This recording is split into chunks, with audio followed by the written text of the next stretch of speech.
Hello guys, in this video I'm going to show you how to fix an error. So guys, in this PC you can see over here location is not available. How to fix this? So what you have to do is go to your C drive. After that go to Windows. In Windows scroll down until you will find System32. It's right over here.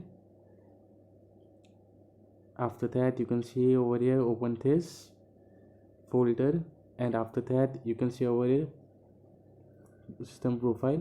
Over here you have to create a new folder and name desktop and hit enter, and after that you have to only restart your computer.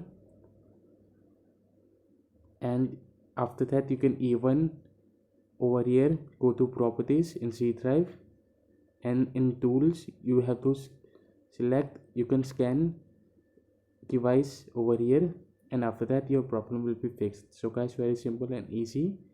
So guys, thanks for watching. Leave a like and don't forget to subscribe.